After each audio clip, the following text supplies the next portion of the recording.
वो भी बड़े चालाक हैं, एनपीएस के गुण बताते हैं। बार बार ऐसे जो झूठ बोलेंगे, बार बार ऐसे जो झूठ बोलेंगे, हम जो अड़ जाए तो वोट ना देंगे।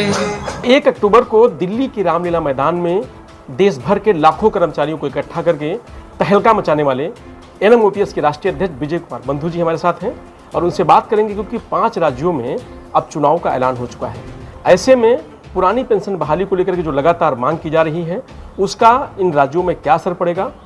बंधु जी हमारे साथ हैं, आपका प्रभात खबर में स्वागत है।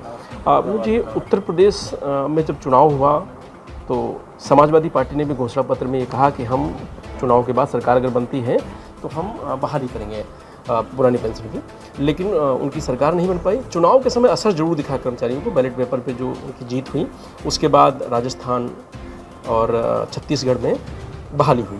अभी जो 5 राज्यों में फिर चुनाव होने वाला है, तो इसमें क्या असर दिखेगा कर्मचारियों को पुरानी पेंशन बहाली की? देखिए, आज मुझे खुशी हो रही है कि शिक्षक कर्मचारी अपने मुद्दे पे एकजुट हो गया है और जो अभी तक तमाम भ्रांतियां थी, जाति, धर्म, भाषा, क्षेत्र, इन सब चीज़ों से ऊपर उठ चुका है। ये बड़ी अच्छी बात है और पूरे देश के कर्मचारियों को एनएमओपीएस को इस बात के लिए धन्यवाद देना चाहिए कि कभी चुनाव में शिक्षक कर्मचारी का कोई वैल्यू नहीं रहता था, लेकिन अभी इस पुरानी पेंशन के आंदोलन ने, एनएमओपीएस हटेवा ने कर्मचारियों को एक महत्वपूर्ण कड़ी के रूप में लाकर खड़ा कर दिया।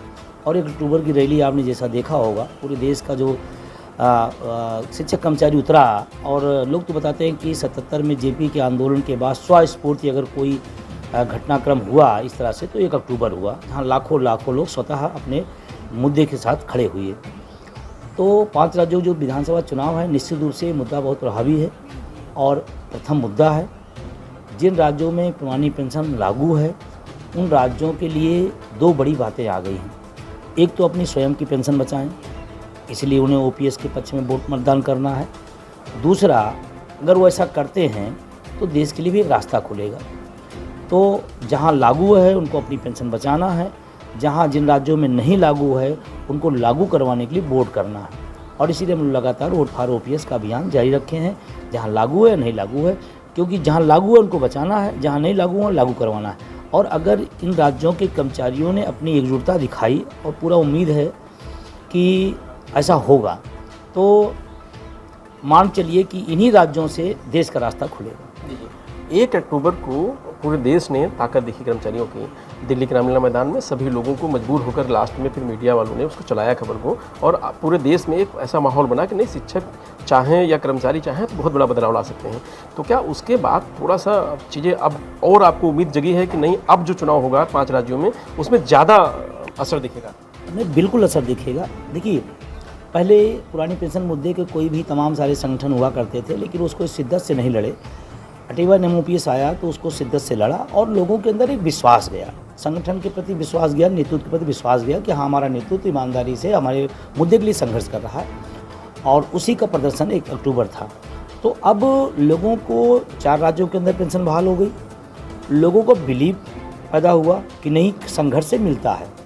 और जब अब तो चुनाव तो संघर्ष का भी नहीं है, वो तो सिंपल है, जाना है और बटन दबाना है।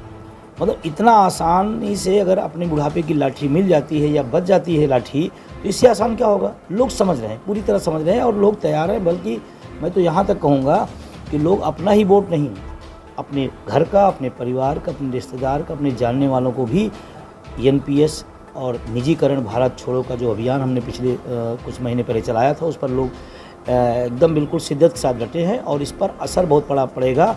और मैं तो कह रहा हूँ कि शिक्षक कर्मचारी अब निर्णायक स्थिति में आ गया कि सरकारें किसकी बनेंगी, किसकी बिगड़ेगी, ये शिक्षक कर्मचारी तय करेगा। तो हम कह रहे हैं कि जात, मजहब, सारी चीज़ें छोड़ करके वोट फॉर ओपीएस।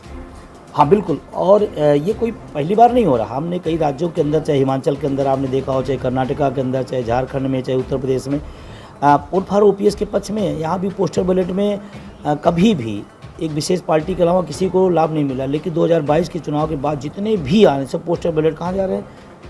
ओपीएस के पक्ष में जा रहे हैं। जो ओपीएस की बात कर रहे हैं उनके साथ जा रहा है।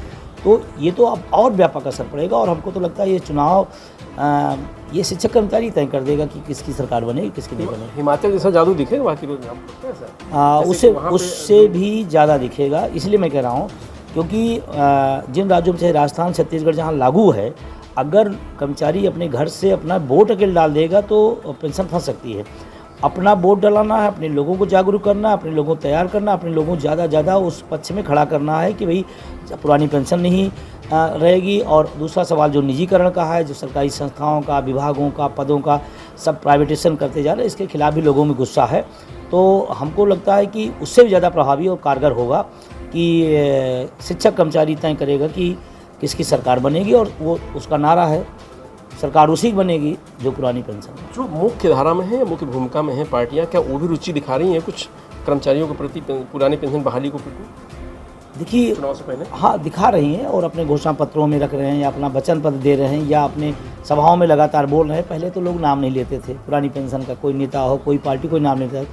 ये तो धन है सटीवा NMOPS का संघर्ष है, हमारे साथियों का संघर्ष है कि आज हर जुबान पर हाँ कोई निगेटिव बोल रहा है, सत्ता पक्ष अगर होगा, कोई पॉजिटिव बोल रहा है, बोल सब रहे हैं, और यही हमारी बड़ी सफलता है।